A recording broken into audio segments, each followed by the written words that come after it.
रायपुर से बड़ी खबर की बात करते हैं। रविशंकर विश्वविद्यालय में बीएससी का रिजल्ट जारी हो चुका है। 37% छात्र ही पास हुए हैं। खराब रिजल्ट ने चिंता बढ़ा दी है। बीएससी की परीक्षा में 9,730 छात्र शामिल हुए थे, जिसमें से 3,674 छात्र ही पास हो सके हैं। 4,557 छात्र फेल हो गए हैं। खराब रिजल्ट से यूनिवर्सिटी में पढ़ाई पर अब सवाल उठने लगे हैं।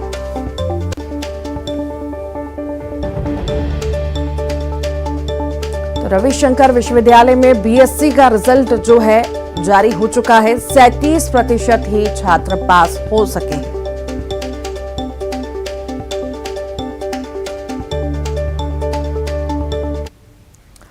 और ज्यादा जानकारी के लिए युगल तिवारी हमारे साथ जुड़ गए हैं। युगल, बीएससी का रिजल्ट जारी हो चुका है। 37% छात्र ही इसमें पास हो सके हैं। अब विश्वविद्यालय के पढ़ाई पर भी कहीं ना कहीं सवाल उठने लगे हैं। क्या कहना है? जी देखिए, काफ़ी चिंताजनक बात इसे कही जा सकती है। अगर 37% लोग छात्र छात्राएं हो अगर पास होंगे तो ऐसे में जो है एजुकेशन पढ़ाई की व्यवस्था पर भी सवाल खड़े होता है। सवाल ये भी खड़ा होता है कि आखिर छात्र छात्राएं हैं वो पढ़ाई पर ध्यान क्यों नहीं दे रही हैं।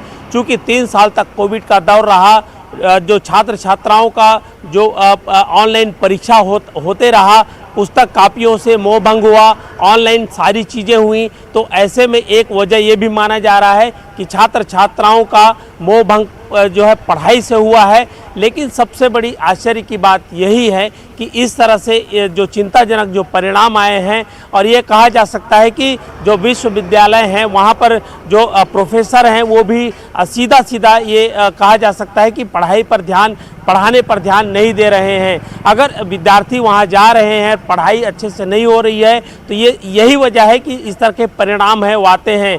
ये चिंताजनक बात समाज के लिए है, चिंताजनक बात विश्वविद्यालय के लिए है, और चिंता की बात है उन छात्र छात्राओं के लिए जो अपना भविष्य गढ़ रहे हैं। अगर इस तरह की लापरवाही करेंगे तो आने वाला जो भारत का जो भविष्य है, छत्तीसगढ़ का भविष्य है, वो कैसे आगे बढ़ पाएगा, ये सबसे बड़ा सवाल है। जी वाकई जिस तरह का रिजल्ट बीएससी का आया है, चिंताजनक तो है ही। युगल, यहाँ पर मैं ये भी जानना चाहूंगी, छात्र छात्राओं का आखिर इस बारे में क्या रुख है, उनका क्या कुछ कहना है, क्या वजह उनके ओर से बताई जा रही है?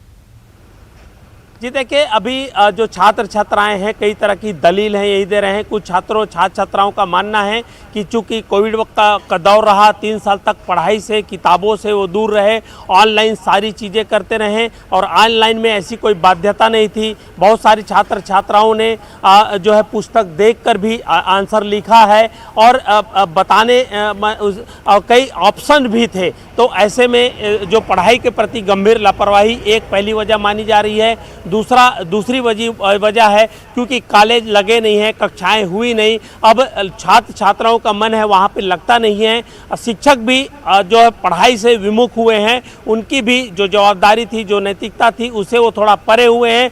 कई वजह है, लेकिन फिलहाल अभी इस मामले को अभी तक जो विश्वविद्यालय प्रबंधन है उन्होंने किसी तरह की सफाई नहीं दी है, खुलकर कोई कुछ बोल नहीं रहा है। लेकिन परिणाम बता रहा है कि लापरवाही दोनों ओर से बड़ी ही गंभीर तरीके से हुई है। जी ठीक, बहुत बहुत शुक्रिया युगल, आप लगातार बने रहिएगा। फिर आपके पास मैं लौटूंगी अगली खबर पर। एक और बड़ी खबर है रायपुर से। रायपुर में आज कांग्रेस का मौन सत्याग्रह होने जा रहा है। आज सीएम भूपेश बघेल करेंगे सत्याग्रह। गांधी मैदान में सीएम मौन सत्याग्रह कराएंगे। कुमारी शैलजा, रंजीत रंजन होंगे शामिल। प्रदेश भर से कांग्रेस पदाधिकारी इसमें शामिल होंगे। केंद्र सरकार के खिलाफ मौन सत्याग्रह करेंगे कांग्रेसी।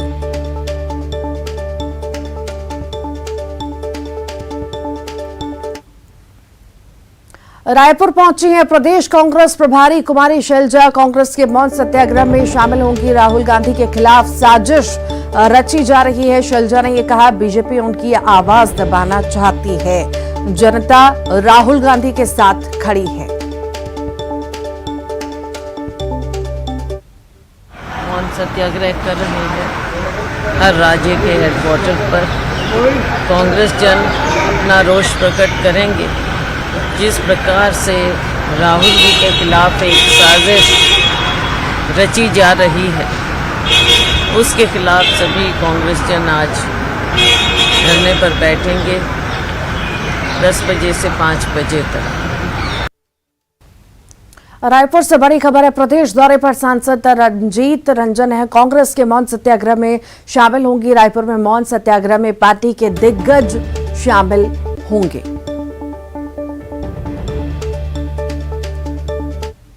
क्वालिफिकेशन के लिए उसके विरोध में मौन सत्याग्रह करने जा रहे हैं।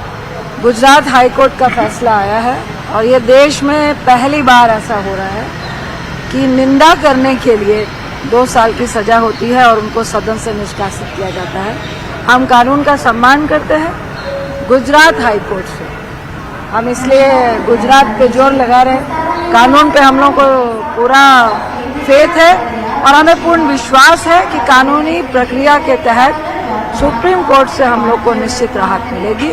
लेकिन इस लोकतंत्र में जिस तरह लोकतंत्र की आवाज को दबाने का प्रयास हो रहा है सदन के भीतर और सदन के बाहर, ये जो मौन सत्याग्रह है ये उसके खिलाफ है। कांग्रेस की मौन सत्याग्रह पर अरुण साफ बोले हैं। बीजेपी प्रदेश अध्यक्ष अरुण साफ ने बड़ा बयान दिया। ये सत्याग्रह पिछड़ा समाज का अपमान है। पिछड़ा समाज के जख्मों पर नमक छिड़क रहा है। ये संविधान न्यायपालिका का अपमान है।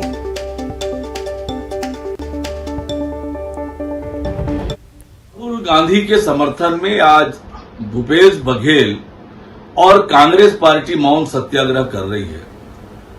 कांग्रेस पार्टी का यह कृत्य पिछड़ा समाज के जख्मों पर नमक छिड़कने का काम है।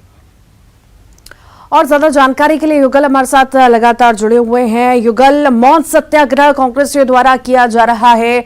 अब इसमें बड़े दिग्गज भी शामिल हो रहे हैं सत्याग्रह में। सीएम भूपेश बघेल भी खुद इसमें शामिल होंगे, पर सियासत भी इस पर शुरू हो चुकी है। युगल जी बिल्कुल, देखिए मौन सत्याग्रह को लेकर के कांग्रेस ने बड़ा प्रदर्शन शुरू कर दिया है। अब यूथ कांग्रेस है वो पद मार्च करके जन जन तक इन बातों को पहुंचाने में लगी हुई है कि आखिरकार राहुल गांधी पर को लेकर के साजिश रची जा रही है। आज कुमारी सलजाई हैं छत्तीसगढ़ की प्रभारी, उन्होंने इस बात को कहा है कि राहुल गांधी को लेकर के एक बड़ा षड्यंत्र है वो रचा जा रहा है और उन्हें बोलने नहीं दिया जा रहा है। सदन से पर ही बहिष्कृत कर दिया गया है, उन्हें निकाल दिया गया है। और इसके साथ साथ रंजीत रंजन भी आई हुई हैं और उन्होंने ये भी कह दिया है कि बोलने की सज़ा, सच बोलने की सज़ा है वो मिल रही है। पहली बार है जब सच बोलने की सज़ा मिल रही है। तो कांग्रेस का आज मौन सत्याग्रह को लेकर के बड़ा प्रदर्शन है। मुख्यमंत्री भूपेश बघेल, कुमारी सलजा, रंजीत रंजन जो सांसद हैं, तमाम बड़े लोग हैं शामिल होंगे और